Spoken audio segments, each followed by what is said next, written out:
Hey, oh, what you know about me? Oh, what you know about me? Oh, what you know about me? I'll start this with some energy. You dig? This is 216 episode of More Than the Title. Y'all know what it is, man. It's Jarrett, Chief Revenue Officer at Outside the Box Digital. And you know I got my brother, my brethren, your favorite CEO, Chadeo. What's good, man? My nigga got specials. Sounding like Dog Vader right now. We in the building, man. You know what it is, ladies and gentlemen. A little under the weather, but the show must go on. So you know how we like to do, man. We like to bring a lot of energy, a lot of testosterone to this motherfucker. So of course we got to have somebody on the show to balance us out, up above me and the Hollywood square above me in the pink, aka the balance. Nadege, what's up, mamas? I already know what it is, big bro. It's Nadege here. We're here for good vibes. Of course, I'm here to not just bring the balance, but the best energy we got today. I know we got an amazing episode, and I'm going to say amazing, phenomenal, fantastic, because we got somebody that I'm a little starstruck about, and I told my mama I was going to be here today. So mama was that hype when she heard about this. So I'm always going to start with, how we start the show. So we're going to say grateful and thankful. Thank you, big bro, for letting me take over. I know your voice is under the weather. But first of all, I just got to say, I'm so thankful to be here. I haven't lost track of how many episodes I've been on. So I want to thank y'all, my big bros, Jarrett and Chadeo, for giving me this opportunity to come hang out with y'all, be a part of the show, and be a part of the outreach. Because honestly, this has been one of the most amazing experiences thus far. So I'm ready to take it to the top with y'all. So I'm start off with our amazing guest today. I'm about to make a nigga cry. You feel me, son? I'm trying to get my shit off. You know what I'm saying? Hello. Yeah, you know what I mean? Nigga, a handkerchief, bro. I love you. We glad to have you on, you know what I'm saying? And you already know with that said, we got limited time, so we're gonna start this off how we start this show. Let's start the show. First of all, we're going to shout this brother out. You know what I'm saying? First of all, for first-time listeners, welcome back to More Than a Title. Is where we go beyond the business card. We dive into stories. We talk about the real, the hustle, the journey behind the name. And today, like Sis said, we got a phenomenal guest in the building who embodies the More Than a Title mantra. You dig? He's a powerhouse in the music industry. He's rocking clubs, producing hits, lighting up the airways with his undeniable energy. From his early days interning at Sony to earning his stripes at iHeartRadio's Power 105 NYC to touring the world with Mariah Carey, with Mimi, y'all. This man has lived and breathed entertainment at the highest level. You know what I'm saying? He's also more than a DJ. He's a producer, a visionary, a certified mogul in the making. So you've seen him and heard him on Power 105. You've heard him on Sirius XM. You heard him on Jams 94.5. You heard him on Maryland Live 97.5. And you've seen him on the Feature Presentation Studios. Let's introduce our brother, Steven Sussman, a.k.a. DJ Suss1, a.k.a. Feature Presentation. Yo, I like that intro. My God. That intro. What's good, man? You have to hire him. You have to hire him. I need to hire him, right? To just introduce me everywhere. What's up, y'all? What's good, family? Pleasure to have you, bro. What's the word, man? How you feeling? I'm feeling good, my brother. Just chilling. Don't mind the drawings that my nephew and kids did behind me on the board. You know what I'm saying? That was definitely going to plan. They writing the plan over there. Yeah, the kids is drawing, but it was good. I thought it was advanced mathematics. I thought somebody was taking up calculus. Some plans I got, but this wasn't the plan I got right here. This is kids messing around. That's God's plan. That's all part of the plan, bro. But, talk to us, bro. You from New York, man. You're a legend out here. Talk to us. You know how we like to start the early days, bro. Talk to us about growing up in BK. You know what I mean? How you got your influence from music, bro. Well, I was only in Brooklyn until I was like 9 years old or something like that in Canarsie, Brooklyn. That's everybody in Canarsie, Brooklyn. I lived there till I was like 9. I don't really rep it though because I moved at an early age, and then my pops was able to make a little bit of bread and move us up to over here in Westchester. And I grew up in Westchester, so Brooklyn to Westchester, and that's how it was. And I was always in the music. You know what I'm saying? Yeah. My uncle, who was in Southside Jamaica, Queens. I used to be in Queens every weekend around my family over there, around the corner from Baisley Projects, and he introduced me to like early Ron G mixtapes. I used to see Kid Capri DJing at the end of Def Comedy Jam. Yeah. I used to hear Cool DJ Red Alert on 98.7 Kiss when it was a hip hop and R&B station, and just all the mixtapes from that era. I grew up in the mixtape era, and I fell in love with music. I fell in love with DJing. In the 80s, I was always listening to music and big on like the big stars like Michael Jackson and Stevie Wonder and all that stuff. So I was always into music, but my uncle got me into listening to the mixtapes, and I really got into DJing after that. I'm about to ask you some shit. We come from that era. I'm about to ask you. I just want to say, don't get it twisted. When you're going to get them Ron G's, you got to make sure you get that Max L Gold. You suck. You know what I'm talking about. Get the bootlegs. This generation don't know about that. You know what I'm saying? Can you give me a little cliff notes? I'm definitely Gen Z. Yeah. So Nadege, the way it normally worked was like the DJs would drop off a master copy, right? Like a master copy to certain promoters or venues that they know would duplicate it the right way, but then the bootleggers came, right? So you would get a bootleg mixtape and it would look good and sound good, but after you played that shit like 2 or 3 times, the real would pop on. This is pre-internet. Like, this is before the internet. Yeah, you were probably raised when the internet was already moving. So the internet is popping. You get all your music on there or streaming or whatever. But before the internet, people got their music either on the radio, on television with music videos, or in the streets with the mixtapes. Right. And a lot of the time, and the mixtapes was never legal, but you know, everybody was doing it. We was making mixtapes, selling them in the streets. Every street corner in New York, everywhere, every street corner everywhere, and any big city he was in had mixtape mom and pop shops. Facts. And we would make mixtapes where the DJs was playing music. You would buy their mixes, you know what I'm saying? And then there was guys like DJ Clue, shout out to my brother DJ Clue, that kind of really made the exclusive popular. So you would get exclusive that wasn't even out in stores or on radio yet or anything on the mixtapes. And yeah, the way the DJs would do is they would make a master copy, sell the store the master copy for whatever amount of money, and then they would dub that on cassette or CD and sell them. But so and let me. It's a whole different era, bro. I'm right in between. You know what I'm saying? I missed that era. Here's one more gem for you, Nadege. Let me show you how serious this shit was. And Suss is gonna laugh at this shit. Because mixtapes was so popular, right? I mean, like so popular, there would be guys that actually walked around with a fucking speaker this big on a trolley, and they would have the mixtapes on top and play the mixtape as they walking around neighborhoods just blasting the music all day long. And if you heard something, you're like, yo, what's that? Yeah, I got that. That's the new, you know, like he said, Kid Capri 12 or Ron G30, and he go right into the basket and give it to you. And this was a business, and this is how everybody got things. Not to mention, a lot of artists got broke on mixtapes that couldn't get in the radio circuit just yet. You know what I'm saying? If they couldn't get on the radio because they wasn't signed or they didn't have the budget or whatever the case was, they could rock with the DJs and get in the mixtape circuit, and people would listen to them in the streets. So it's a whole different era. I really missed that era. It was more authentic.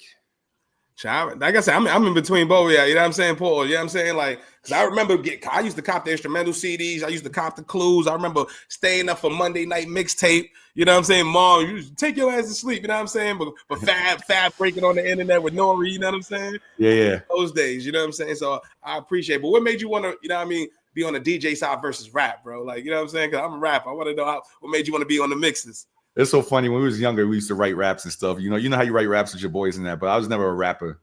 I don't know. I just fell in love with DJing. I can't tell you what it was. I literally used to see Kid Capri. Shout out to my hero, my brother Kid Capri, DJing at the end of Def Comedy Jam, watching him scratch the vinyl. I used to watch the movie Juice with Omar Epps and all that, and how they used to be DJing. I used to listen to, like I said, Red Alert on Kiss FM and all these Ron G mixes. I just fell in love with it. You know what I'm saying? I started.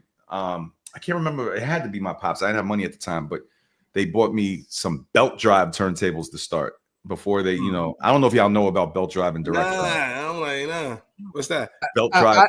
I know about them. I'm not trying to date I was trying to give myself a break, son. Not date.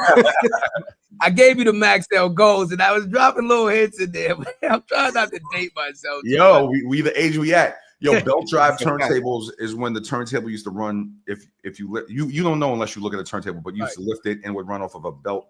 You know, turning the top part. Gotcha. Direct drive was the ones that were the expensive ones, the Technic 1200s that the DJs used to run. I started on some cheap belt drive turntables, and I was just practicing every day in my room. I just fell in love with DJing. I was trash at first. Shit, I mean, everybody. You gotta suck before you succeed. Exactly. There you go. Method. Right on time, sis. I do got a question though, Suss. Because we grew up on Kid Capri and all that. He's he's one of the legends in the hood and stuff like that, right? Yo, that wasn't an AO? Huh? What, the big homie? Grew up on Kid Capri, one of the legends. You grew up on Kid Capri. You said you part of the Pause religion. For you, my nigga. I let him slide when he said he was in between us. Yeah. I was gonna mention that one. He definitely should have got one for that. I was trying to be politically correct because the throat is. I let him slide on that. Whoa. I'm trying to let him slide because of the throat. Pause. That was nuts. I hate it. I used to watch Kid Capri also, right? Did you go to a lot of the the jam sessions, the open block parties and stuff like that when they used to jam outside and all that? Were you big into that? I didn't get into them block parties till later because I was a kid. Gotcha. Yeah. Yo, I was a kid. Like I wasn't outside at that time in the early 90s and the late 80s. I was literally a kid. Early 90s, I was early high school, not even before high school, I think. So, but I used to watch from afar and listen to the mixtapes and watch on television and watch, Apollo and all that's a video music box. And that was more the music videos, but the DJs, I used to watch Def Comedy Jam at the end, and I used to listen to the radio and all that, you know what I mean? And at that time, every rapper had a DJ by his side. It was always an MC and a DJ. It's not like today. It was the real essence of hip hop. So I used to see everybody have a DJ, every single person. All the music back then had scratches on it and cuts, and so I don't know. You couldn't avoid the DJ back then. That's a big facts, bro.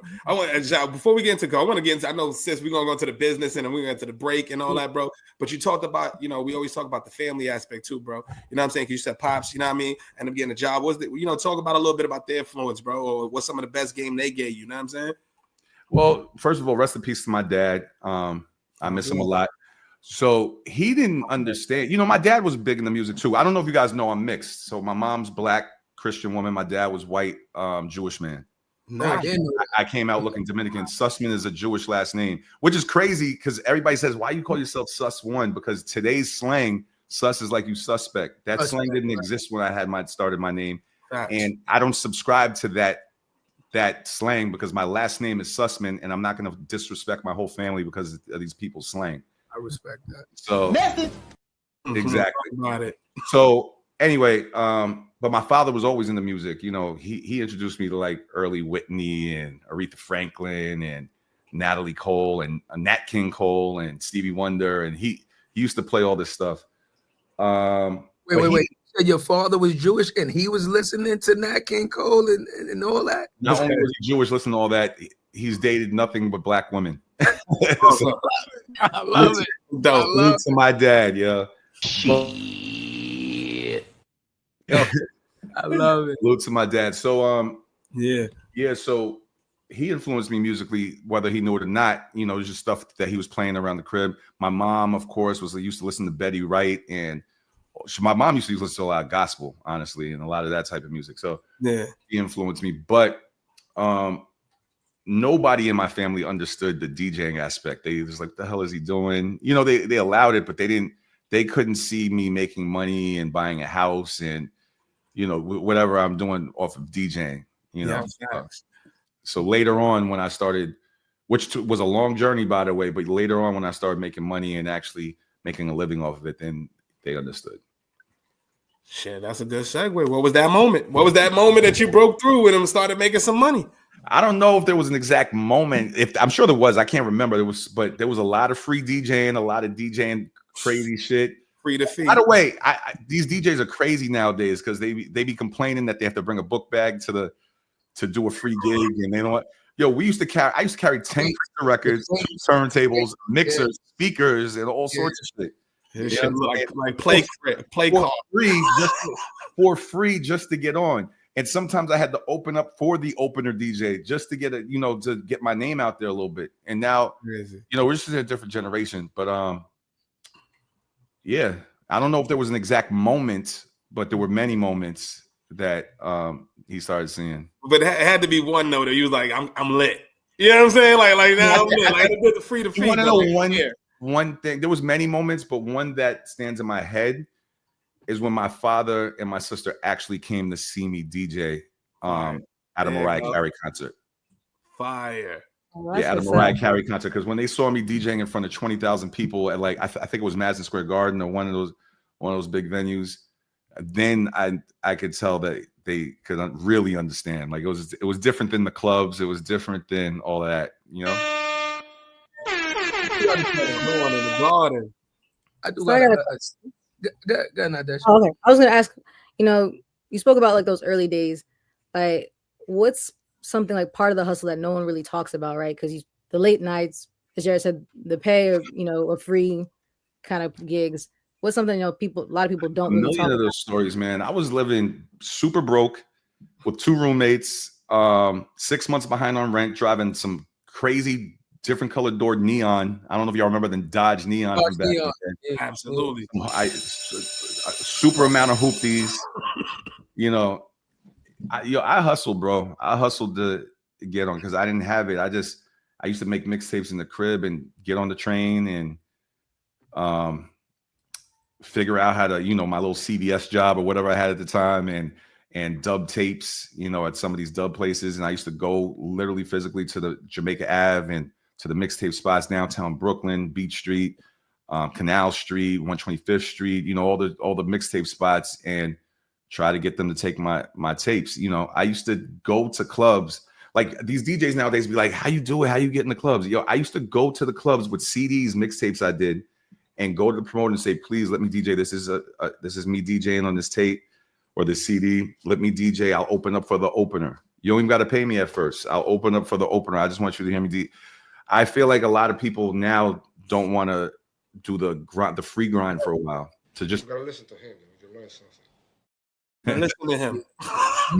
Real. And that's plenty. I remember before I got on radio in New York, I was broke in that hoopty neon, and I got a radio gig because I was in the clubs in Hartford, Connecticut at Power 104.1 in Hartford, Connecticut, which is it's not a hip hop station anymore, but at the time it was. And I used to drive 2.5 to 3 hours there and back every day, 6 days a week, just to do an hour of radio. Except for Friday, it was 4 hours. And I didn't have the money. Like sometimes I didn't have gas money. The program director had to give me, $20-$40 for gas and stuff like that. And I used to do that every day, sitting in traffic, rush hour traffic for hours.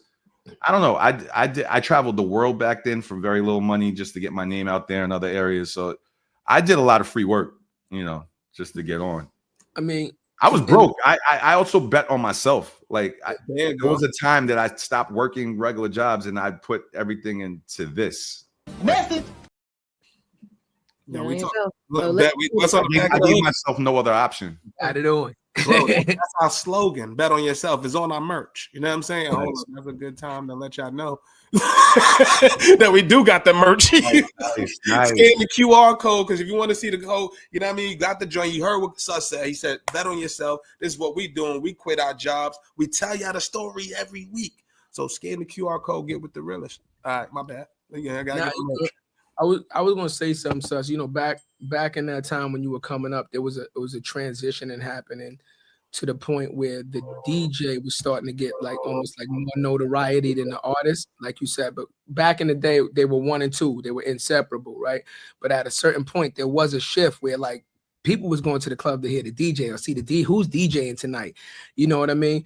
And then with people being successful with now dropping mixtapes and stuff on their own, Clue, Funk Master Flex, the 60 Minutes of Funk and all them, things. And now they're being super successful as a DJ, not an artist.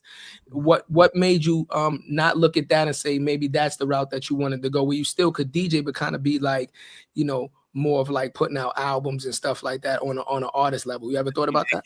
Yeah, I don't know if y'all know, I tried to do that. I have some records out. So Google DJ Suss1 featuring Floyd Mayweather, French Montana, Junior Reed, Jadakiss, and Lloyd Banks. I put out a record called Champion. Okay, that was good. I put out a record called Let 'Em Lay with Mano. Then we did the remix, Let 'Em Lay remix with Mano, Waka Flocka at the time, The Lox, Fat Joe, and Jim Jones.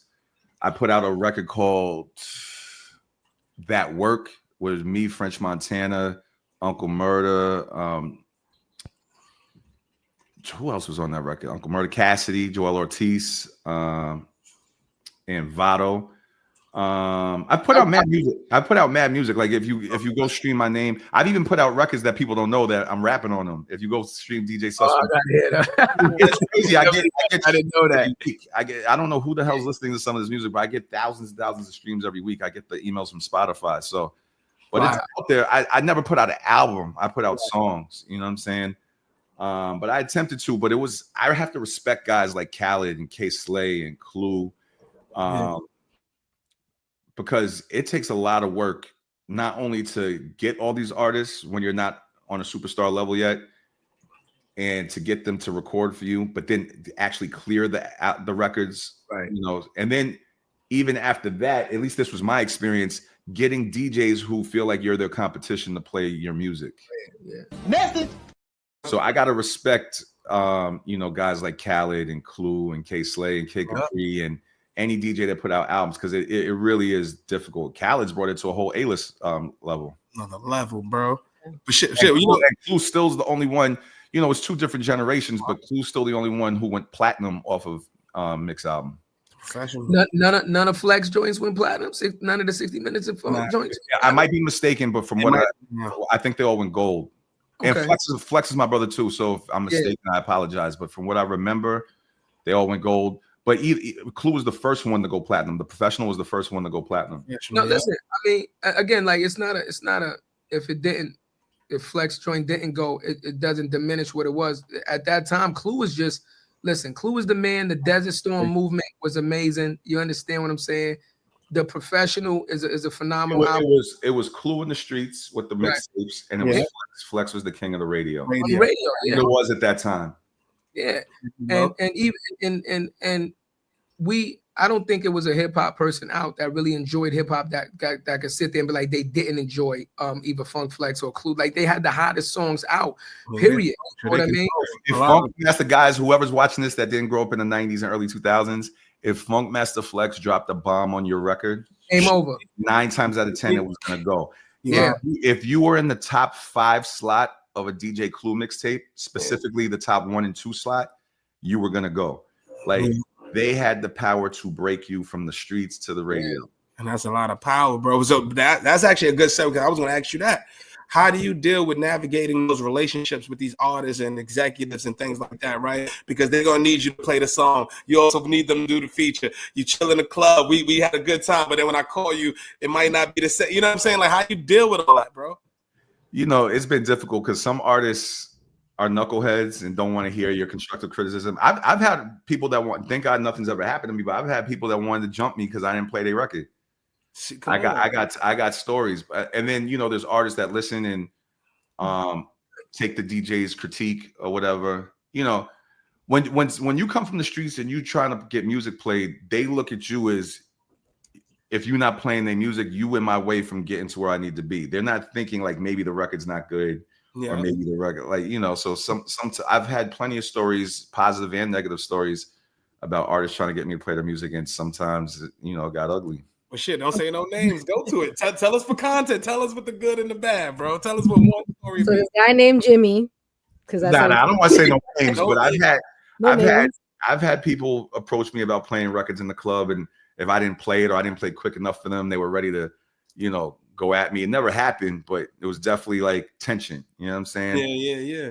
I've had people, if I didn't respond to the text while I'm on the radio or something because I'm DJing, or I didn't play their record on the radio, they don't care about the politics. They try to come see me at the club. Oh, crazy. There's been a lot of craziness, but then there's been a lot of great stories too, you know? Yeah, bro. I can only imagine. It's the unfortunate truth of gangster rap and street rap actually becoming a thing for people just trying to voice their opinion, and then street and gangsters getting into rap, and then it becoming a thing. And not understanding the business of it, right? They think you muscle everybody, but correct. You know, that makes the whole industry not want to rock with you. You know what I'm saying? Yeah, they think they can just bully their way and bully their way through every situation when they don't realize all you're gonna do is just get yourself blacklisted and jaded. Nobody's gonna want to deal with you. And then once one person that has notoriety said you're hard to deal with, or this is what you're trying to do, the kite goes up and nobody's gonna want to deal with you. Yo, I don't know if y'all noticed, I was the first person to leak 50 Cent How to Rob, because I was an intern at Columbia Records back then. I think it's on the internet. Google DJ Sussman the Survival mixtape. I think I saw somebody put it on YouTube. I was an intern at Sony at the time, and Fifth was there. He wasn't with M and Dre yet. He wasn't shot yet and all that stuff. Yeah, he was signed to Trackmasters Columbia. So I saw him up there. And one time, back then, Clue was a movie. Clue was the biggest thing in the streets. So what's popular in the mixtapes is the exclusives. Right. I'm a young DJ just trying to get exclusives. Now, back then, when I'm an intern at Sony, they would send me the dub music on cassette tapes or whatever and bring it back or give it to people. So I would get songs before I would get the songs early. You know what I'm saying? I had unreleased versions of songs from Lauryn Hill's first Miseducation of Lauryn Hill album, because she was back then, had all types of stuff. So rest in peace to my boy Ron Archer, who used to work over there. He gave me, because he was around from my way in 914, he gave me the 50 Cent How to Rob. 50 didn't know I had it though. And I remember, salute to 50, because 50's helped me in my career a little bit, once or twice. But at this time, I didn't know 50. I was not aware of how street this dude was. He was in the streets. I was playing him exclusives that I had. And I played him this Jay-Z record from the Black Hand soundtrack. I don't know if y'all know anything about Queens and Chaz from Black Hand. Yeah. That's when he used to rock with them. I think that was his manager at the time. But I didn't know who that was. I didn't know anything. I just knew I had this exclusive, and I played it for him thinking I'm showing off, like, I got a Jay-Z exclusive, because Jay-Z's a big deal at this point too. And he was like, don't drop that. Yo, these dudes are serious. They'll hurt you. Don't drop that. And I remember he called and he said, yeah, this young boy here, you got the song, blah, blah. And then he was like, yo, don't drop that. These guys are serious. He tried to warn me. So I was like, all right. Wow. And the only reason I did drop it, because I went to Beach Street in Brooklyn. Shout out to Tracy, used to work at Beach Street in Brooklyn. The song was already out on a DJ Envy mixtape. Oh, wow. So it was already out. So that's why I dropped it. But 50 didn't know I had that song, and I dropped How to Rob. It's the original version of How to Rob, because the one that actually got released was slightly different. He changed it up. But it's on YouTube, I think. I saw somebody put it up, if you could find it. And I remember I saw 50 years after that in Puerto Rico for the Mix Show Power Summit. And now he's with M and Dre. The whole story of him getting shot 9 times and all that happened. And Fifth, I don't know if you remember this story, but I remember I saw him and he was with Sha Money, and I gave him a CD, a mix CD. And this is when I realized how business this is. He was like, am I on this mixtape? And all I had was I don't know if you remember Missy Work It, and 50 had a remix to Work It. Yeah, and he was hot as I told him I got the Missy remix with you on it, but I didn't have his other songs on the tape. So he turned around to Sha Money, shout out to my brother Sha Money, and was like, why the fuck am I not on everybody's mixtapes? And I was like, Fifth, I don't know if you remember, because I was gonna remind him of, back then. And before I could finish the sentence, he was like, I remember, nigga. Shit. Damn. I don't know if Fifth remembers that. But then I went to the studio, years later, trying to put out that Champion record where Floyd Mayweather talked on it for me. And I chased Floyd Mayweather around Vegas for a couple of days, and I ran into him and Fifth. Ended up chilling with them, and Fifth guided Floyd Mayweather in the studio with me. That footage is on YouTube too, to talk on my record. So Fifth has been a good dude to me, man. Like, I haven't been around him that much, but the times I have been around him, a few times he's tried to help me. That's fine. And he definitely didn't whip my ass for leaking his record back then. I wonder if he remembers that. I got to bring that up. You got all of them.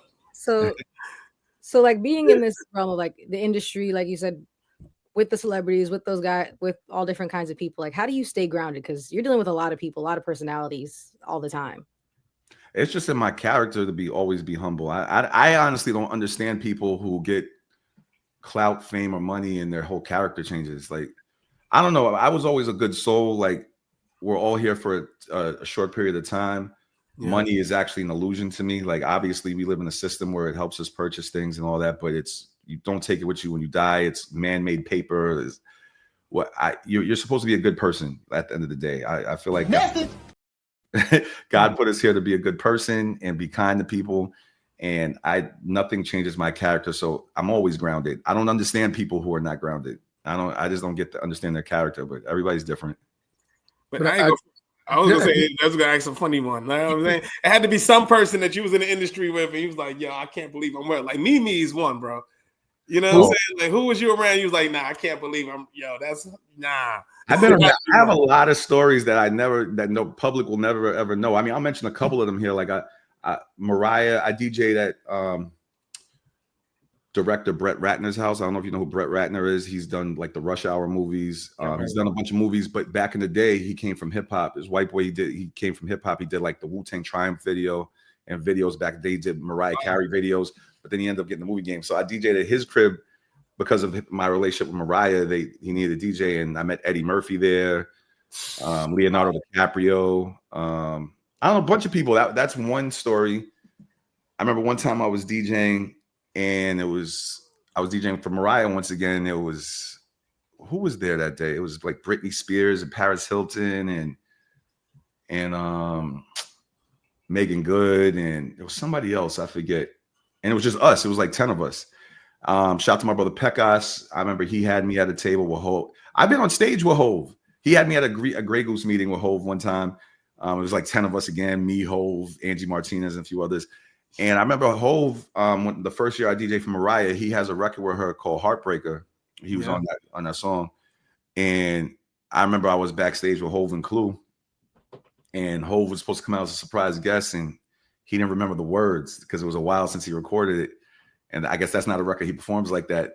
So when he got on stage and we was on stage, he just started going like this to the mic. He didn't even know the words, but his presence, the whole crowd went crazy. I have mad stories. I've been around a lot of stories. I can't even remember. Wait, not Hov forgetting the fucking verse is crazy. Mr. I don't write nothing down. Forgetting the verse. You gotta forget. Very easy to forget if you don't write it down, right? Yeah, you gotta forget. He probably didn't write it, recorded it, did the music video for Mariah, and never performed it ever again. I don't think it's far-fetched. Nah. I mean, I do because I've never met Hov directly. I dealt with his family before they started Rockefeller. His cousin and actually used to date my aunt, so I was around them before they actually started the Rockefeller, so we knew what was going on then. But I never met him directly. But I've been with us doing music, me and my cousin, for a long time. I've met a lot of people that do that, right? That write in their heads, and I'm actually astonished of how much they can actually remember. And I'm just talking like freestyle wise, not actually. You're not astonished that he can't remember one. I'm saying a Mariah record is like, and I understand like he was lost. That's another skew to him. That time Hov was out of here.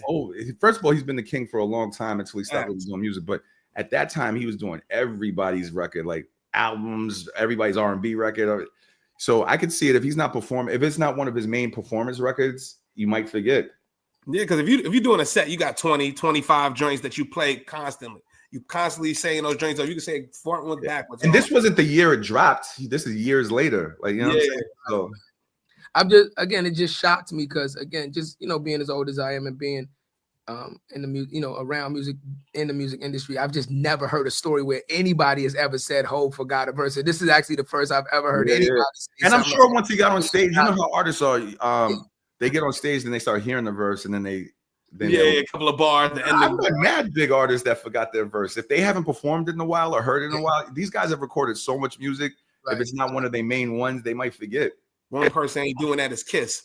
And then Kiss. No, every verse is Clue J from '94. Yeah. Nah. But hold on. I just wanted to add to something. When you said like you've always been grounded, that was my answer to you about why people are not grounded and bug out, because they were born that way, right? A lot of times we see individuals and we see celebrities after they've already ascended to the celebrity, but you don't actually know them as a person. You don't know what they went through. You don't know their character, right?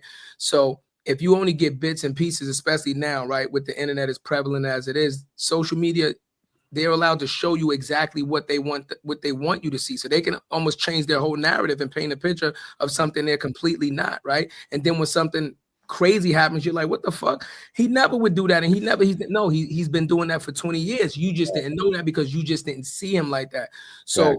like, you know, I've been in the game a long time. I've been around a lot of these, you know, very powerful guys. And I've seen a lot of people like you that are real level head. And I'm like, yeah, I've known him for a long. He's been like, but then I've seen guys where it's like, I knew he was going to act like that because he was a dickhead when he was a little kid. You know what I mean? Or he didn't, like, you know what I mean? Like he was a bug out when he was a kid. Like some people also repeat behavior because they were raised to think revenge is cool. Like I've seen people get treated badly by celebrities that were big, so that when they got on, now they want to treat people badly because they want, it's like their get back. Like, nah, when I get on, I'm gonna say fuck everybody. I'm different. Like I don't want to repeat anybody's bad behavior. No, of course not. Yeah. You know what I'm saying? So I'm just saying, like, because everybody, you know, people are people, sus. At the end of the day, you understand what I'm saying? And we're not talking about, and I know what you're talking about. We're not talking about somebody having a bad day. We're not talking about that. We're talking like constant behavior where it's egregious, and you're like, what? I know what you're talking about. And me and Cuzzo talk about that a lot, about being morally sound, right? Being morally sound, and just something like we say it on the show. It's just like some things we're just not going to do. Our name's just never going to be associated with moving a certain manner. And if that means that our success is limited, then that's fine. But we're willing to do that to, like you said, just to be an overall good person and not maneuver in a certain category and never have our names mentioned in certain rooms under certain conversations. You know what I mean? It's a sacrifice you got to have. Key, this is why we do this, bro. And by the way, it's crazy because the industry will still have bad things to say about you. I've heard bad things about me, and I'm like, where the fuck did they get this shit from? The industry's crazy, bro. But anyway. But shit, what advice are you giving to the youngins to navigate this thing, right? Right? Like I'm running the same. Like what is some advice for the young DJ that's coming out right now, right? One thing is branding, right? How do you differentiate yourself in a crowded market like NYC, bro? What advice are you giving to that young DJ? First of all, before the branding, I want to stress study your craft. There you go. You know, when you go now, because of technology, you know, I come from the era where you had to go get your music, whether it be from the record labels every Friday or go buy it at Rock and Soul or Beach Street, and you had to buy 2 copies of each record and carry it home on the train or in a car, and had mad records, which was only equivalent to like 10 songs or 20 songs. Now, because of technology, somebody can have a hard drive with 70,000 records on it and give it to you instantly. They don't have turntables anymore. They got these controllers, and, you know, anybody thinks they could be a DJ because they could play what's the top 10, 15 records out right now. That doesn't make you a DJ to me, my brother. Anybody could play the new hot record, the new Kendrick record that's out, or the new Drake record that's out. A true DJ to me has a knowledge of music, takes people on a journey, can DJ from 11 a.m. to 11 p.m. to 4 a.m. can, without repeating a record. Yeah. You know what I'm saying? You know, just because you could play the hottest record, like literally I could give y'all and tell you to press play here and play the new whatever hottest record, what the hell or whatever, and you'll have it rocking. That doesn't make a DJ to me. That's and I feel like study your craft, have a knowledge of music from before your time, during your time. You know, I hear that too much nowadays. Like, I'm young, I don't know that. What the fuck does that mean? So you don't know about World War I and World War II because you wasn't there? There you go. I don't know. Why? Because you don't know your history because you're young. When I was your age, I might not know it like the people who were raised in that era, but I made it a point to listen and hear at least the very popular records from before me. So I knew how to play old school. I knew where we came from. You know what I'm saying?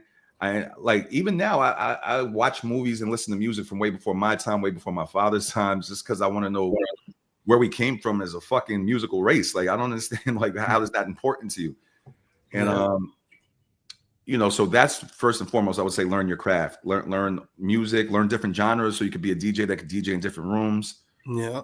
You know what I'm saying? And as far as marketing, I would say don't worry about the money right now. Worry about building your name and building a reputation that you rock rooms. Whether that means DJing for free for people, opening up for people, you know, I got here by displaying my talents first for a long, long time. Then I was able, I was able to build an audience. Then I was like, look, it's, you know, I started charging people when they started calling me and stuff, like, you know what I'm saying? And I started low, you know, and I gradually over the years got higher and higher. I feel like people want instant gratification now because of the mental that they were raised in social media. They believe in instant gratification. Social media is a fake place. That's a fact. They're comparing themselves to a very small percentage of people that did have instant gratification, which is like 1% of the 100%, less than 1% of the 100% of people that's on social media, and they're trying to mimic that. And I just think most people will fail doing that. Like, you got to put in that work. I just want to add something to that. You ever met Rico Love, Suss? Yeah. He wrote a record. I have a record that I never put out with K. Michelle that Rico Love wrote it for me. Okay. Rico Love, my brother. He also did I don't know if y'all know, I do movie reviews and trailer reviews for the company that feature presentation. Back when Batman v Superman was out, he joined one of the conversations, like how we doing here on the review of the Batman v Superman movie. I haven't talked to him in a while. It was my guy. Yeah. When we was rocking with Rico back when he had first created Division 1, when he signed Chris and all that, they was gonna do that whole thing. We was down in Miami with them and kicking it with him and stuff.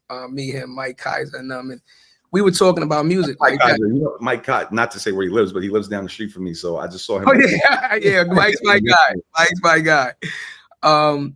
He said something very interesting to me because we were having the same type of conversation about the difference between producers that actually produce a record, right, with in the form of a symphony, right? The intro, the beginning, the mid, the break, the end, and then producers that just throw stuff together and loop it together.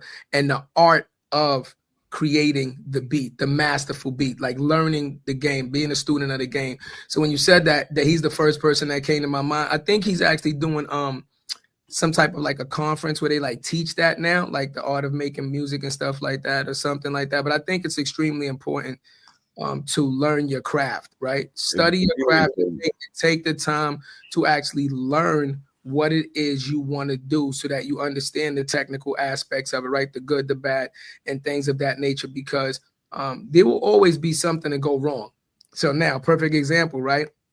Let's say you are DJing and you only know how to use the equipment, but you don't know how to troubleshoot the equipment, and something goes wrong, right? Now, if the sound goes off or something, but you don't know what to do, and you're sitting there looking crazy because you didn't take the time to actually learn the equipment. You, like you said, you just know how to move the sliders and hit the buttons and the pads and stuff. So I think it's extremely important in anything that you do, right? In any aspect, any career, that you should actually learn your career. Always learn your craft. Yeah, depend. I don't care what, you know. I don't know. I don't even understand why it's a thing not to learn your craft. And by the way, young DJs, also my favorite type of DJ knows how to scratch, knows how to mix, blend, and knows how to rock that mic. Now, I don't want to shit on anybody who doesn't rock the mic. Like DJ Jazzy Jeff is one of the best DJs of all time. He doesn't rock the mic. He always has an MC. And then there's also DJs that rock the mic better than they actually DJ, right? And they're rocking the mic to where it disguises that they're not a great DJ. They just play a record and know how to get the audience involved. The best DJs to me is like Kid Capri. Kid Capri knows how to rock that mic, DJ, mix, blend, scratch, and the whole nine, and take you on a journey from the new to the old, to the old to the new, to different genres. Like, those are the best DJs to me. That's a fact. I was gonna give you a whoa for the rock the mic, but we're not. But matter of fact, I'm about to say, I know we're not in favoritism right now. That was the right moment for that. I would say that would be it was the passion, bro. Favoritism right there. I know he a guest, but if come on. YouTube loves it, Suss. They go crazy for it on YouTube. They love it. Right, so I actually want to pivot back into getting more personal about you, like, because this is all about a celebration of you and like who you are more than the title. Like, everyone knows DJ Suss One, right? Like I said, my mama, as soon as I told my mama who I was interviewing today, she was like, "Oh my God!" So I appreciate her. Oh, yeah. Mama watching. Mama will definitely watch it. She watches every episode. But I want to let's talk about like your personal life, like what lessons you've learned in that has shaped and grown like who you are today. Like, what's one really big lesson you've learned? I don't know, man. I think it goes back to what I was saying earlier. Just be a good person.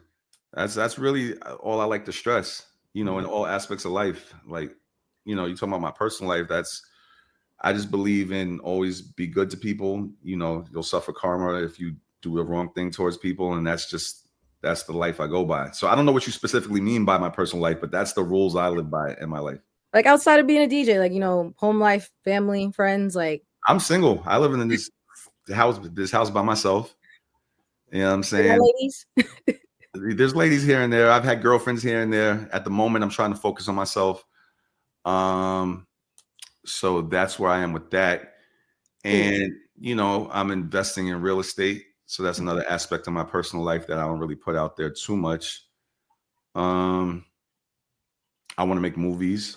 You know, I'm working on horror movie scripts right now with my friends and my team. So that's part of the next movement I want to do. And I'm trying to think. Ask me some more personal questions. I don't even know. Actually, no, that gave me a great one, because you talked about working on yourself. A lot of, and I'll say my generation, like that's kind of the saying, like, oh, I'm working on myself. But can you talk to the young Black men who are watching right now? Like, what does it actually mean to be working on yourself? Well, I could speak what it is for me. First of all, I'm working on my health. You know, I had just lost 60. I fluctuated in weight up and down through the years. So right now I lost 60 pounds. I want to lose another 30, 40. I'm getting older. So, you know, make sure you guys work on yourself as far as your health, number one. Because look, you could have a million problems in the world, but as soon as you have one health problem, you only have one problem. Yeah, it's crazy. Yo, make sure y'all focus on your health first and foremost. You know, I go to the doctor all the time. I get checked up all the time. You know, go focus on your health, and also focus on your mental health. Some people, you know, so the world is a crazy place, man. You deal with a lot of toxicity and a lot of craziness out here, a lot of fucked up people and a lot of messed up characters. And sometimes it messes with your mind. Make sure your mental health is good. You know what I'm saying? And secondly, my business. You know, I wanted to work on my health, my mental health, and my business before you know, I've been through so many relationships and girls in the past, and I've gotten to a place where I just want to focus on business for a while and make sure I have residual income. When I say business, by the way, I'm not talking about money for the moment. You know, money comes, money goes, but create residual income, whether that mean real estate or other things, so that if your main job goes, you have residual income coming in all the time. And then after that, you know, of course, personal life is make sure you focus on the people who's around you as good people, your loved ones, your family. Just make sure they're all genuine people, because the people you have around you can really affect you mentally. I've been through so many crazy lying ass friends or lying ass relationships, and to the point where I almost want to be by myself for a while, friendship wise and relationship wise. I really try to learn who somebody is before I bring them into my circle. But how do you vet that? That's a great question, though, bro, because you've built up such a brand. How do you vet who is genuine at that level? Just time spent and watching and observing. That's all. Yeah. And sometimes people still disappoint you, but it's observe for a while before you start letting people in your real personal circle. Yeah.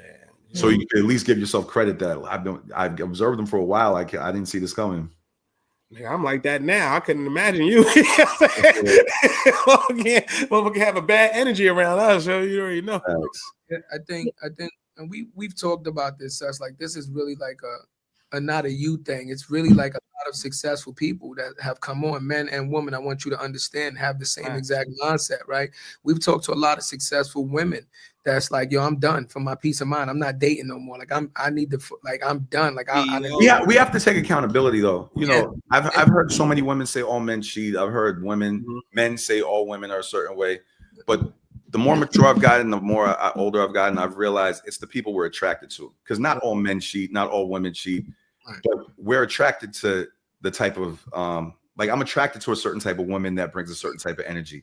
These women that I'm seeing that say all men cheat, they're attracted to the type of men that cheat. They're not the guys that are loyal to them, they think are cornballs. And the girls that are probably good for me is not the ones that I'm probably physically attracted to. Like, you know what I'm saying? So we have to take accountability that we're attracted to some toxic shit. It's not every human being on planet Earth that ever existed in the history of life cheat and fucking are toxic, and it's just the people we're around.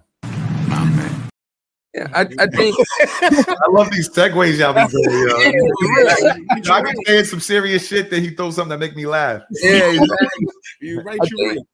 I think we just got to get better at compartmentalizing people, right? Stop. You know, I know I'm just going to speak for me. Like, one of the things when we started to really get momentum in the music business, right? We started to be on TV. We was in the magazines. When we started to see some type of success, our immediate goal was to try to reach back and pull everybody with us, right? We need everybody at the show, right? Oh, Funk Flex having a car show or DJ Envy having a car show. Everybody go to the car show. You know what I mean? Yeah, right. And you end up getting let down, right? Or having people do things that you're like, oh man, because that's not who they were. That's not what they were used for. Like you said, as I started to get older, I just started to be like, you know what? You're the party friend. If I want to go out and have a good time, then I'll hang out with you. But you're not the friend I bring to the business meetings. You're not even the vacation buddy, because you know what I mean? Like, you don't even have a passport. You've never even left the borough. So you're not the vacation buddy. You're just, if I want to go to, you know, I'm going to date myself. If I want to go to Club 2112, I want to go to Mars or Cheetah or Speed. You know what I mean? I'll take you out. I want to address something else that she was asking about, you know, what is it to work on yourself? I also want to say, be comfortable with yourself and only yourself before you bring anybody in your circle. Because so many times people stay in toxic friendships or toxic relationships, besides for finances or whatever, because they don't want to be alone. When you're comfortable with yourself and you're not focused on somebody else's energy to make you happy, you will not allow toxic energy in your circle because you're comfortable by yourself. When you're so thirsty to have somebody around you because you don't want to be alone, you're more accepting of bullshit because you just don't want to be alone. I don't give a message. Going off, not talking, bro. I'm not saying I want to be alone, but I'm comfortable alone to the point where I will not allow somebody with toxic energy to come mess up my peaceful world. I'm very fine being alone. You get the fuck out. But you know, people who don't want to be alone, they don't do that because they don't want to be alone. So they're accepting of a lot of bullshit because they are scared to be alone. Don't be scared to be alone. Be comfortable with yourself, mind, body, and soul, period, before you start letting people in your circle. Then you could see things better and clearer. Yeah, it's the last dragon shit. When you get that glow, you see shit differently, bro. Mind, body, energy, spirit, all of that shit. When you get the glow, like nowadays, all right, you know, we all got our attraction, bro. At 36 years old with 2 kids, nigga, I'm attracted to mindset. Like, what are you doing? You know what I mean? What are we doing? What are you trying to do? What are your ambitions? What are your goals? The bad chicks, we done had them. We done did this. We done did that. You know what I'm saying, bro? Like, and usually they don't have the mindset. So I'm about people who want to be with us, that want to build, that want to grind. What did Cuzzo say? We was on a panel last week. Just Wednesday. We was on a panel at Outfront Media, bro. What Cuzzo? What'd you say? What'd you tell them about the relationships? I forgot, like Jay-Z. Bringing to see that they go. Man, that's a perfect message. It wasn't one of my ain't even mad at Hove. Wow. How quickly karma comes around. Look at that. It wasn't one of my recited verses. I spit it out and then. Hey yo.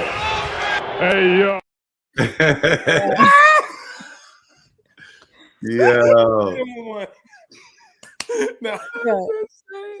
No, look. You're stupid. Let me tell you, man. Like, so you speak a lot of things. There's a lot of people that's gonna watch this interview. One of the key reasons that we brought you on the show is because people need to hear about your success story, and they need to hear the things that you just said. Listen, it wasn't linear. Free to feed. We call it free to feed. Yo, free to feed, right? Sometimes you got to do the grunt work. Sometimes you got to do this. Sometimes you got to do that. Learn your. They have to hear all of these things, right? Because you know, too often they're not seeing people that look like us be successful, right? So they have no choice but to flock to the 1% that they do see, because it's not enough media pumping success stories like yours, you know.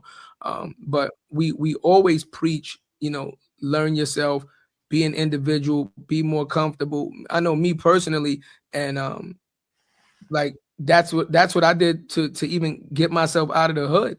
You understand? Like I in the hood, I knew I was different and I knew I was bugging out, but I was like, what do I actually want to be in life? And that was one of the things that I taught myself very early. Before I even made a move towards success, I was like, what do I want to be? What kind of person do I want to be? And I know by the person I want to be, that's what I'll attract around me. And then I started doing that. So it rings home, man. It's just like personal growth and development. Like You gotta be your own A&R. Look at the lessons we've learned. We just put up yesterday, so I don't know if you saw it, bro. We did 150 episodes in 18 months. Wow. Congrats. 100. Thank you, bro. Like we did because that's hard work, that's grinding, and that's consistency right there. That's what we're talking about. So when you learn more about yourself in that process than you will in 10 years, you learn about how bad you want this shit, who you want around you, how to create a right team, bro. All of that shit, bro. You learn that shit in the moment. We've had billionaires, millionaires on the show, bro. We on Thursday, our next episode, the CEO versus. Amazing. CEO versus. He'll come through. We're gonna drink some. Who the hell's the CEO versus? I thought it was Swiss and Timberland. Nah, Steve Pomone. See, that's why this is why we do it. The culture, bro. We tapped in like that. We've had owner of the Washington Nationals. Most people didn't know it was a black group, a financial group that worked with the I forgot the name of the owners, the real ones, the minority, the majority owners. But Paxton Baker, minority group. We have Doyle Mitchell, who owns the biggest, largest black bank in the U.S., bro. This is what we do it for. Yo, bro, there's so many grind stories that I don't even remember, bro. Like, as I'm talking to y'all, more things is coming to my mind. But all I can tell you is I've done the grimiest parties to start, for free. Yo, getting on, bro, always for free. And it wasn't always the popping parties at the beginning. It was the most grimiest. So, and then there was stories where when I started getting paid a little bit, promoters just walked out and never paid me and disappeared. Like, I went through a crazy grind. That's the shit. Hoopies breaking down 2 hours away from my crib with 10 crates of records and equipment in the winter. You got to call your homie or wifey. Yo, come pick me up. You ain't got AAA. I had hoopies, bro. Like, it wasn't like the normal hoopies. I understand being humble, but walking out and not paying me is no. That we not doing that. Like after I done back then, I didn't even know. And this is before these smartphones and shit. They walked out, you can't find them. And it wasn't people I knew like that. It wasn't like promoters I knew, like I'm gonna see them next week. This is the early days. Like I never saw that. Still to this day, I never saw that person again. To this day, I still have niggas still dodging me. To this day. Niggas still on the yo, the early days, you wanted to DJ. That was crazy. So I want to know, what's a lesson learned, because I don't say mistakes, I say lessons learned, research and development that was all right, either a turning point or this was all right, now I'm really on my grind, I'm locked in. Can you share a story like that? Wait, what do you mean? Give us a story of some sort of mistake that happened to you, a lesson learned that really, mistakes. Yeah. I don't like to say mistakes. I like to say lesson learns, research and development. There's been a gazillion mistakes. I can tell you, I had to learn that this is a business, which I knew always, but I'm a very honest person. I'm a very loyal person. And I told you, I have a good soul and I don't do people. I never purposely do anybody dirty. So when people have done me dirty in this game, because it's 95% dirty people in this game, I didn't know how to play the game at first.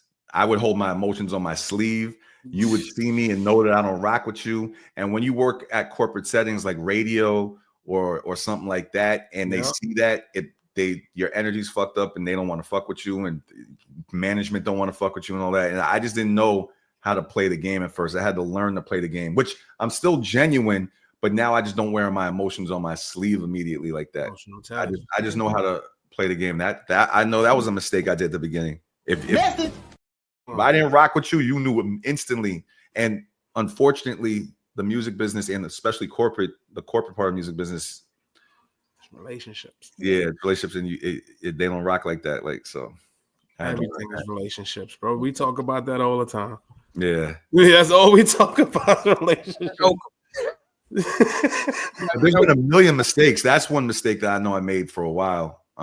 What's the biggest business one though, bro? Was there a business one that you made? Was you was doing the music, something on the splits, anything that you in hindsight was damn, I could have did that better. I mean, honestly, everything. I put out incredible records without a plan. Right. When you put out music with these artists that I was just trying to mimic Clue, K Slay, Funk Flex, Kid Capri, and all these guys. I was just for the love, right? I'm just trying to mimic shit for the love. I built a name in the industry, trying to do shit and mimic. And I did shit without a plan, just spending money out of my pocket. It wasn't hustling. I was hustling ass backwards at the beginning. Like, you know what I'm saying? Not getting money back and recouping off the shit I put in. I just wanted to create shit. Like, you know, so definitely those were big mistakes too. Like my Champion video, that was a great record. And I had Floyd Mayweather talking on it. And this is like in his prime Floyd Mayweather. I had Jadakiss, and this is prime Jadakiss. And I had French Montana early. You know what I'm saying? When he had the biggest buzz right after what's this dude? Max went into the joint. You talking about Pop That, the French when they was out of here. Well, it was a little before Pop That, but yeah, it was like right on the verge. Yeah. And Lloyd Banks in his prime and all shit. And yeah, I had no plan for the record. I didn't know what the fuck I was doing. But you know, this is the trial and error you do. I knew how to put together a record. But I didn't have no plan for radio. I had no plan for marketing. I had no plan. I mean, my marketing was just guerrilla styling it and going, you know, playing it and getting everybody to play. But I had no plan. There was no plan. And was that off the love though? When you hollered at French and them, like, you know, you ain't tell us business, but like, was that off it was all love? Nobody ever charged me. No, shout to all of them. They all did it off the love. You know, I had made a name for myself at that time. So, you know, and they knew I was on the radio. So I had made a name for myself. But yeah, I could have made that go to another level. Like I was doing this a while ago. I could have been like the New York version of Khaled. Not saying I can't do it today, but my mind's on movies now. But I just didn't have a label behind me. I didn't have a plan. I didn't know what the fuck I was doing. You know what I'm saying? So I've made a million mistakes in this game. All right, can we don't have this business talk. Let's have this business talk. Why movies and not media? Like, well, what is the differentiation? Because everything you're doing is media. No, I just love movies. That's all. I just grew up watching movies. I love them. Me and my friends, we have a chat before all this shit where we like, yo, did you see this and did you see that? I loved horror movies. I grew up in the 80s. Yeah. I love the Nightmare on Elm Street. You know, it's so funny. I saw a video about New Line Cinema, which they call the house that Freddy built, because the Nightmare on Elm Street franchise built that whole company. And then that company, New Line Cinema, brought us movies such as Friday, such as House Party 1, 2, and 3. Menace to Society. Yeah, a million movies in our culture and a million movies outside our culture. So, you know, I always loved that story because I really loved the Nightmare on Elm Street and how a New Line Cinema literally had no money and bet everything that they had and raised money to make this Nightmare on Elm Street movie and then succeeded. And I just love watching movies. I always loved watching movies, man. So it's just something I've always wanted to do. I just want to say 1 to 3. Love it. 1 to 3. After that, no way. You talking about Nightmare on Elm Street? My favorite one. Nah, I'm gonna say 1 to 4. Well, you putting 4? I thought 4 was. You know, good. 4 was it. I thought 4 was good. It wasn't trash. By the way, 4 was the most successful one. But really? It was the most successful one. Huh? Grossing wise and box office numbers wise, yeah. After 4, then 5, when they started having Freddie have a kid. That's what I was like. But 1 and 3 was like, ugh. 1 and 3 was the best to me, and the fan favorite is part 3. And I got a chance to meet Robert Englund, who played Freddie, and we took a video together. He signed the Freddy Krueger glove for me. That shit was dope. Fire. I'm a horror nigga. We could talk about horror. Do y'all want to talk about horror real quick? Do you want to talk about this? No, I mean, I know we only got a couple more minutes coming up. I would like to know future plans other than just the movies. Do you see yourself also slowly transitioning into a more of an EP role, right? So yes, you can still do movies and stuff like that, but any aspirations or goals to kind of step from in front of the boards to behind the boards, becoming an EP, you know, more executive work within the studio or anything like that? Yeah, well, I want to build my company, the Feature Presentation Studios. That's really what I really want to do. Executive. There we go. I like that. When I say I want to do movies, it's executive produce the movies, not necessarily be in them. I want to put out more artists. I've put out artists. Shout to Leah Robinson. Shout to Kofi Black, Shanti McCoy. I've put out Audrey Rose. I've put out artists in the past.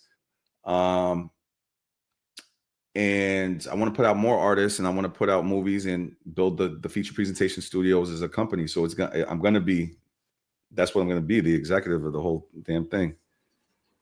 I like it. Whether it be TV, music, or movies. I love it. We in the contest. It's a long road in that content, man. It's a lot of shit. But we gonna talk off camera. We got you, bro. We gonna make some plugs, bro. I also want to say, check me out on television too on the Sherry Shepherd Show. On the Sherry Show, for anybody who doesn't know and you're learning me now, I used to be on the Wendy Williams Show, but Wendy never returned, and now I'm on the Sherry Show Monday through Friday. We're off right now for the summer, but we're back season 4 in September. We'll get out of horn. That's nigga just breathing for that. Yeah. So I wanted to mention that. So that's the TV family right now.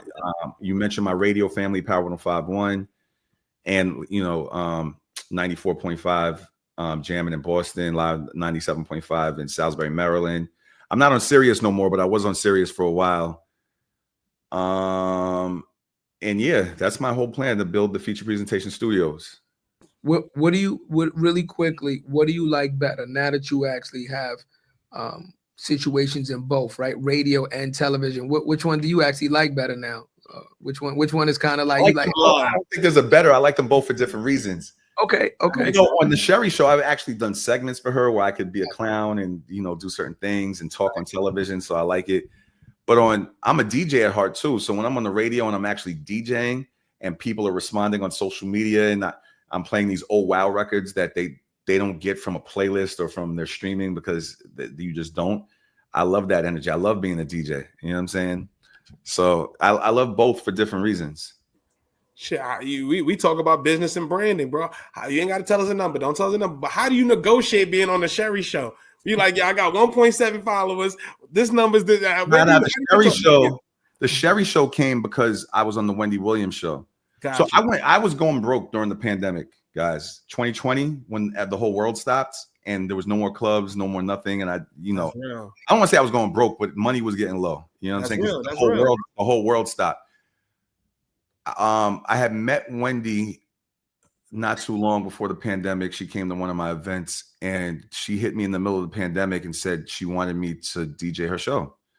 So I ended up DJing her show and being the DJ for her for a couple of seasons. But then she ended up, her health, started to decline. So she never returned. So I don't know if y'all remember, there was a season where they were rotating celebrities for the Wendy Williams Show because Wendy never returned. Yeah. So the person who had the biggest ratings in that rotation was Sherry Shepherd.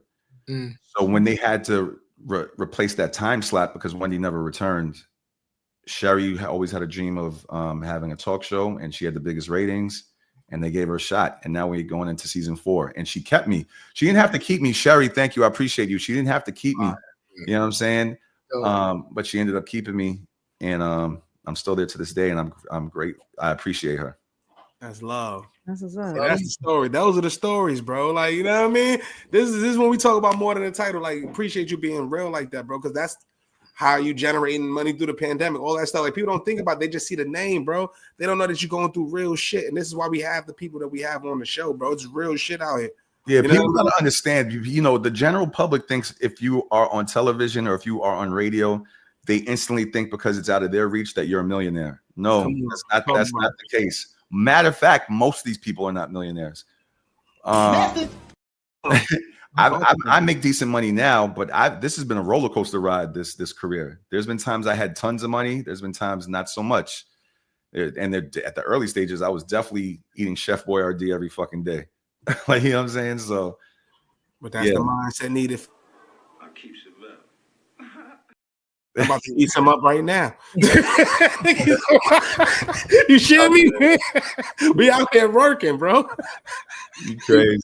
There's gonna be a lot of people such that watch this interview and want to connect with you and want to learn more about you. What's the easiest way, or what would be the way that you want people to reach out to you to learn more about you, learn about the things that you're doing, and connect with you? You know, it's so funny. I enjoyed this conversation because I don't really do a lot of interviews like that here and there. So people hear my name, but they don't know much about me. So I like talking about things like this. And there's so many stories that there's so many stories. You guys reminded me of a couple of them, but I've been in this game since like 98 or something like that. Oh, that's where I was born. I started interning at Sony in 98. Yep. So I've been doing this for a minute. So I love telling these stories, but you can reach me on social media. That's the best way to reach me from people around the globe at DJ Suss1 on all platforms. I'm predominantly on Instagram, but you can reach out to me on anything. All right, bro. And just so ladies and gentlemen, like we always say, please, all right, this is a businessman. We understand you might have an opportunity or what you think is an opportunity. We understand that you might want to talk to him, but if you reach out to him, please allow him some time to respond, right? He has other things going on in his life. You don't know how many people are reaching out at the same time, etc. As always with our guests, please be respectful when reaching out, right? Also, Suss, I know, this was we appreciate you coming on, and this was like a quick interview, but we want to welcome you to the More Than a Title family. Yes, sir. I appreciate y'all, man. Yes, I like this. This was fun. Yeah, we're gonna tell them what it is. Let me tell you what that entails, because we don't gatekeep, right? So we created this platform for the people. Our motto is impact over metrics, right? Impact over the metrics, right? So what that means is we've done 150 episodes in the last 18 months, but we're over 200 episodes since we've started the show. So now you have access to over 200 guests that came before you, and now guests that might come on after you. So if you're ever watching the show and you see somebody, doesn't matter if they're not in music or not, and you want to connect with them, what we normally do is we start a group chat between all of us and the guests, right? We don't go through assistants and all that. That way, if you want something, you hit us directly and we respond directly. If you want to meet somebody or you want to connect with somebody, we'll check your schedule, check their schedule, put you guys on a Zoom call, and then we get off the call. Whatever you do past that is up to you. We've done that over 24 times. And we're talking like people have gotten business deals done and et cetera, et cetera. We don't take a dime from that, right? So that's number one, right? So we believe in not gatekeeping. And so just keep that in mind, right? You don't have to utilize it every time, but please, right? We are part of your village now. We want to show you support continual, because we're not transactional. Secondly, if you're ever doing an event and you want, us to come out and support or cover the event, same thing, right? We love to come out and show support to our guests, because that's the way that we've gotten into the position that we've got, right? We go out a lot and we do a lot of events, and it's always important to give back, right? So it's not just about you. No, you can't get Suss1. You got to go in. And hit him on the internet. Be respectful. I'm not plugging you in. All right, bye. Yeah, okay. Right. So we want you to just understand that and utilize us, bro, because it's not a lot of platforms out here that's doing what we're doing. And we want you to know that we appreciate you for coming on the show. You know what I mean? That was an Ayo. Yeah. In the Ayo right now. Hey yo. I got a sore throat and I'm battling through this. Hey yo. So listen, real quick. I want to, first of all, y'all need to come through to my dinner and the movie with DJ Suss1 screenings I have. Some of the movie studios give me the movies early so I can invite my influencer friends to watch them. I usually get them a week or two early. So the next one, you guys got to come to that. Dinner and the movie with DJ Suss1. And also, I want to shout my podcast if that's cool. Absolutely. Even though I'm really just relaunching it, but the Feature Presentation Podcast, where movies and music meet. Subscribe to the Feature Presentation. It's a different podcast. We're talking about movie news, movie trailer news, movie rumors, and we get into a little bit of the music stuff, but it's 75% the movie world. So if you love movies the way I love movies, subscribe to the Feature Presentation Podcast. We are giving our opinions. We're talking about movie reviews and trailer reviews and all that stuff, movie rumors and stuff like that. Yeah, and we pulling up too. We're bringing some director friends and stuff. We're going to pull up. We're going to rock with our bro. And I also want to shout out, man, we talked about relationships, man. Shout out to my brother Winston for setting this up, man. I was going to say that. Shout out to Winston Burton, my brother. My God. I haven't seen him in years, but he's known me. We've known each other since we were kids, and he's the one who connected me to y'all to do this interview, and I had a great time. And that's love. I'm going to tell you just real quick. He's somebody we've never met in person. Oh, really? We've never met in person, bro. I'm an influencer on LinkedIn, bro. We big on LinkedIn. This is what we do, bro. That is how we started our business. He's somebody's been following me. He's an SVP of a major agency. He's that dude in corporate. You know what I'm saying? He's somebody who always showed me love. Y'all love the way you do it. I love the way you rock. You know what I'm saying? You got your hat, your hoodie on, you talking real shit. Boom, bing. He was like, yo, I never asked him for a thing. He's like, yo, I know Suss1. Yo, I think he'd be great for your show. Yo, me and Winston went to high school together. We used to be in each other's houses growing up. Yeah, mad stories with Winston. Shout out to my brother Winston, man. And for him to make the ass, you know what I'm saying? So you gotta show and prove. It's putting in the work and being a good person. You talk about no transactional shit. You know how many times you know what I'm saying? We just kick it. Yo, happy birthday, bro. Or this, that. We just kick it, talk real shit. So that's what it's about, being a good person, like you said. And this is how opportunities work out. And we're going to come through, support you. We're glad you're a part of the family. And this is another banger. Sis, take us home. What you want to say? Take us home, baby. It's been a phenomenal episode, as always. And I'm going to throw in amazing. Thank y'all for watching. Thank y'all for supporting. Thank you, DJ Sussman, for showing up and showing out. We're going to have a great time. I appreciate it. I learned a lot. I now learned that, your career is the length of my birth. Is the same The year you were born, I started interning as a teenager. It's crazy. I love it. Because you want to tell us what it is? Does I sound old? I'm just old out here. No. I'm just young. Like, I'm just, just young. That's all. Yeah, from 20 to 40 covered. I think we got to figure it out between me and you, Sus. I think we might be. We'll take it offline. But ladies and gentlemen, with that being said, listen, this man came on and he was candid, he was intimate about what success looks like through his lens, right? And he told you that, listen, I studied my craft and I did a lot of things that sometimes I didn't get paid for, right? There was a lot of business deals that didn't go right for this man, but he kept going, right? He didn't let that discourage him, right? And he kept going. He studied his craft and he bet on himself. You heard him say, I bet on myself, right? It wasn't about being flashy. The man didn't have the newest cars and sometimes he had a roommate, but his mindset was, I'm going to keep doing what I got to do. You said you had I had 2 roommates and I was 6 months. Don't guys, DJ for free to get on, do all that, but don't repeat some of the things I did. I was 6 months behind on rent. I had no money. That's the real. I did better on myself. But I remember my landlord robbed us because we wasn't paying rent. We'll extend the time. The whole story. We'll do another episode. We'll have a part 2. Yep. Another episode another day. But we'll do it in person. That part of it, but definitely grind. Do free work. It shouldn't be about the money at the beginning if you really love it. If you're in it for only the money, then I don't know what to say. That's not really your love then. You know what I'm saying? If you love it, it shouldn't be about the money at first. And display your love for it, and the money will come later. There you go. Hell, give him message.